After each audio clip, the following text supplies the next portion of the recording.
Iya, terima kasih Dr. Reza. Saudara-saudara, selamat sore. Hari ini kita akan kembali melaporkan tentang kinerja data laboratorium yang kita periksa sejak kemarin pada pukul 12.00 sampai dengan hari ini di pukul 12.00. Kita telah melaksanakan pemeriksaan spesimen sebanyak 19.917.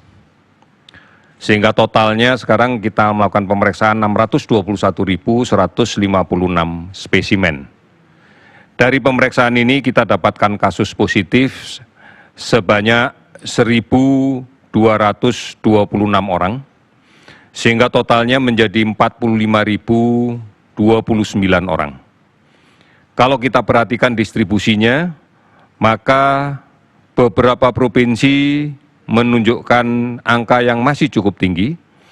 Di antaranya adalah Jawa Timur, hari ini melaporkan 394 positif baru dan 102 sembuh.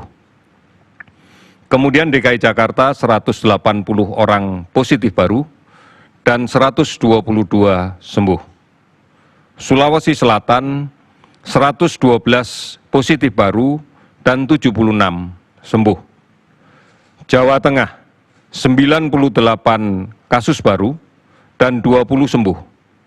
Kalimantan Selatan, 83 orang kasus baru dan 25 sembuh. Ada 19 provinsi yang hari ini melaporkan penambahan kasus di bawah 10, dengan 7 provinsi yang melaporkan hari ini tidak ada penambahan kasus sama sekali.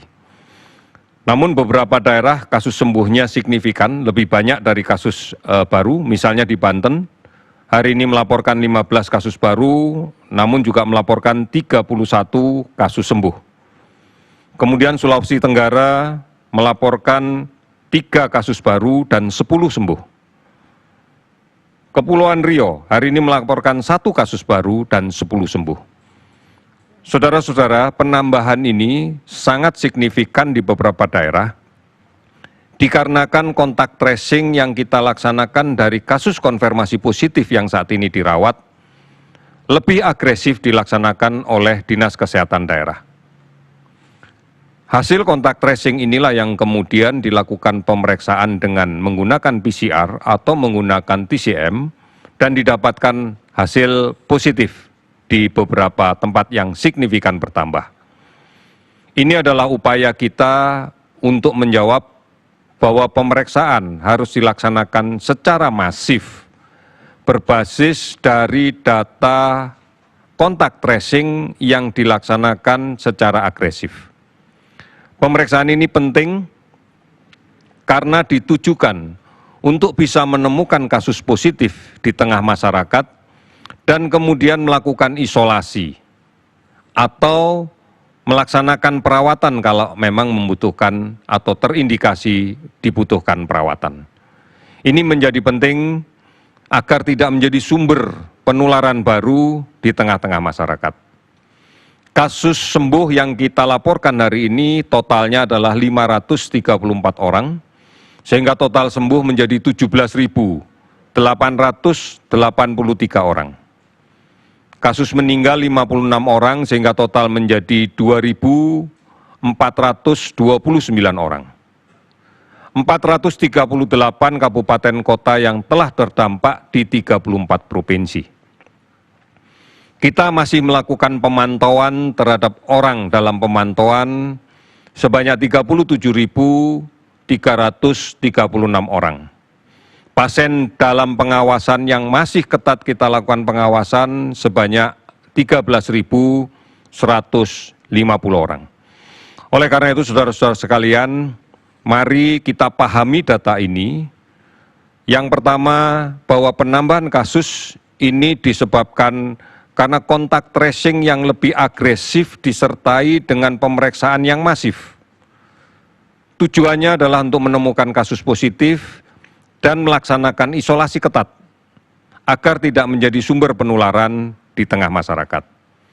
Kemudian yang kedua, kita kembali lagi harus memperkuat komitmen kita untuk mematuhi protokol kesehatan.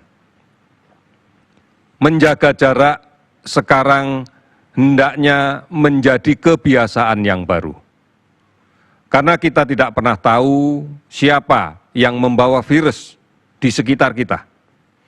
Oleh karena itu menjaga jarak tujuannya adalah untuk melindungi kita sendiri, agar tidak tertular, agar aman dari virus ini. Kemudian menggunakan masker adalah cara yang paling efektif. Apabila semua masyarakat menggunakan masker, maka orang yang rentan tertular akan terlindungi.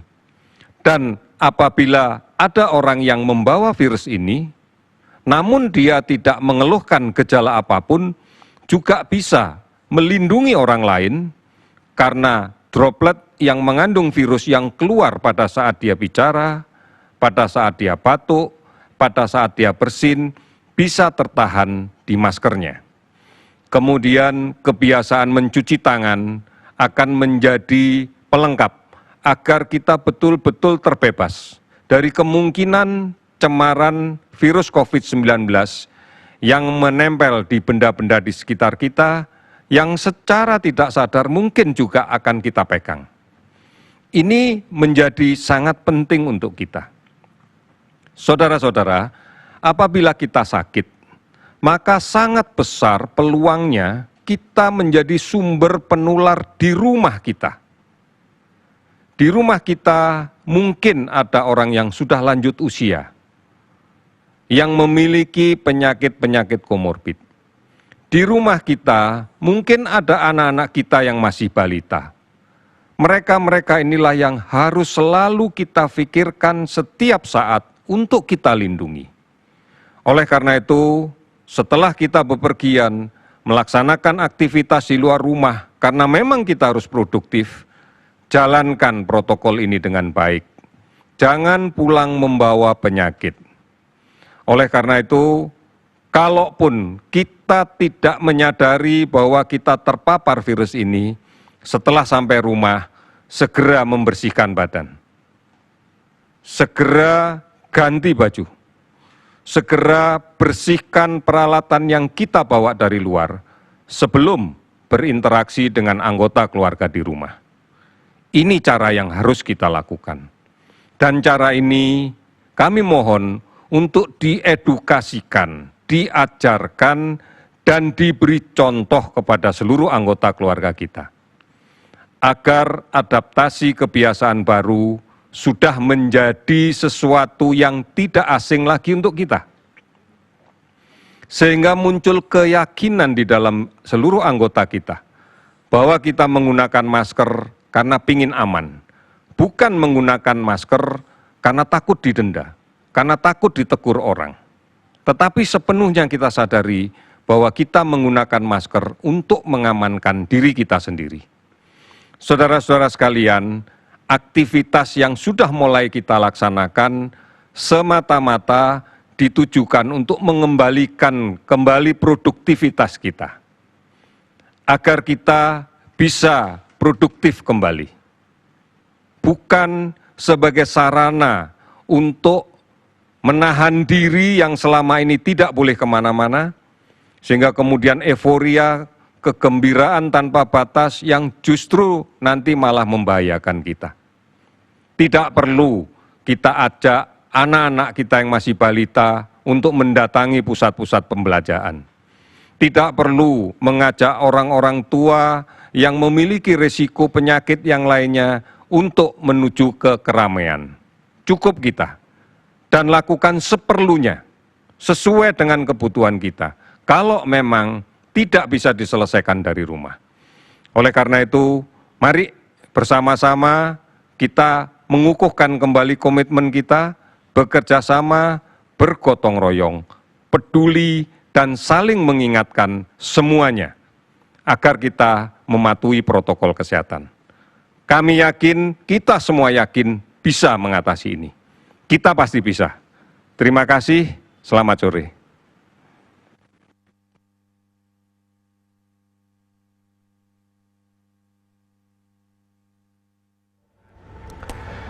Ya, pemirsa, kita sudah dengarkan bersama tadi update terbaru dari penanganan COVID-19 oleh pihak gugus tugas percepatan penanganan COVID-19, disampaikan tadi bahwa ada penambahan jumlah kasus positif hari ini sebanyak 1.226 orang yang tersebar di beberapa wilayah yang memang jumlahnya cukup signifikan, yaitu pertama di Jawa Timur ada 394 orang yang positif, lalu juga di DKI Jakarta ada 180 orang, di Sulawesi Selatan 112 orang, Jawa Tengah 98 orang, dan Kalimantan Selatan ada 83 orang yang positif penambahan baru kasus virus corona. Lalu untuk jumlah sembuh ini bertambah 534 orang, jadi totalnya saat ini yang sembuh 17.883 orang, serta yang meninggal dunia sebanyak 56 orang, sehingga total meninggal dunia sampai dengan hari ini sebanyak 2.429 orang. Kami jeda sejenak, usai jenak kami akan kembali dengan informasi lainnya, tetaplah bersama kami di Kabar Khusus.